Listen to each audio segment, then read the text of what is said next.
Shalom. Hari ini kita akan renungkan kisah Yesus dan teksnya Matius 21 ayat 28 sampai 46.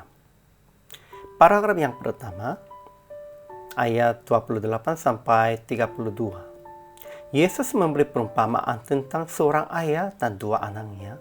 Ketika ayah berkata, "Pergi dan bekerjalah hari ini dalam kebun anggur," yang sulung menjawab, "Baik," tetapi tidak pergi. Yang kedua menjawab tidak mau, namun menyesal dan pergi. Paragraf yang kedua, ayat 33 sampai 46. Yesus berkata tentang ia juga akan mati oleh tangan orang-orang Yahudi, seperti hamba-hamba dan anak pemilik kebun anggur di dalam perumpamaan tentang penggarap-penggarap kebun anggur. Kesimpulan hari ini, Yesus memberi perumpamaan tentang seorang ayah dan dua anaknya. Ketika ayah berkata, "Pergi dan bekerjalah hari ini dalam kebun anggur," sulung menjawab, "Baik," tetapi tidak pergi. Anak kedua jawab, "Tidak mau," namun menyesal dan pergi. Menurut Yesus, daripada jawab baik, lebih baik menyesal dan pergi. Imam kepala dan ahli-ahli Taurat sama seperti sulung, hanya katakan baik. Tetapi pungut cukai dan perempuan sundal, mereka yang telah menyesal akan masuk ke surga. Kemudian Yesus berkata tentang ia juga akan mati oleh tangan imam-imam kepala, seperti anak pemilik kebun anggur di dalam perumpamaan tentang penggalap-penggalap kebun anggur. Dan ia berkata tentang kehancuran kota Yerusalem. Jadi mereka orang-orang Farisi berusaha menangkap Yesus.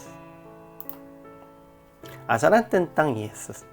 Pertama, Yesus menegur imam-imam kepala dan orang-orang Farisi yang katakannya taat tetapi tidak taat kepada Allah. Itu melalui perumpamaan. Kedua, Yesus beritahukan bahwa ia akan mati oleh tangan mereka, sama seperti anak pemilik kebun anggur. Ketiga, ia tidak dihargai langsung, tetapi akan dihargai dan diutamakan oleh semua orang percaya. Ajaran bagi kita. Pertama, ada banyak orang hanya katakan ia baik, tetapi orang percaya adalah melakukan sesuai dengan perintahnya, dan merekalah lebih dahulu akan masuk ke surga. Sehingga kita tidak boleh hanya baik, harus melakukan. Kedua, ada banyak orang melawan pemilik kebun anggur dan ingin membunuh anak pemilik itu untuk memuaskan keinginan daging sendiri.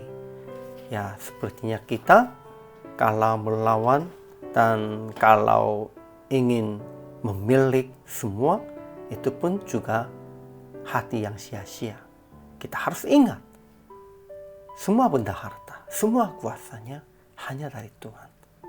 Dialah hanya esanya pemilik segala sesuatu. Ketiga, mereka berusaha untuk menangkap dia, tetapi mereka takut kepada orang banyak. Maksudnya, lebih takut orang daripada Allah. Satu, aplikasinya. Taat kepada Tuhan, perintah apapun. Bukan hanya dalam perkataan, melainkan dengan perbuatan.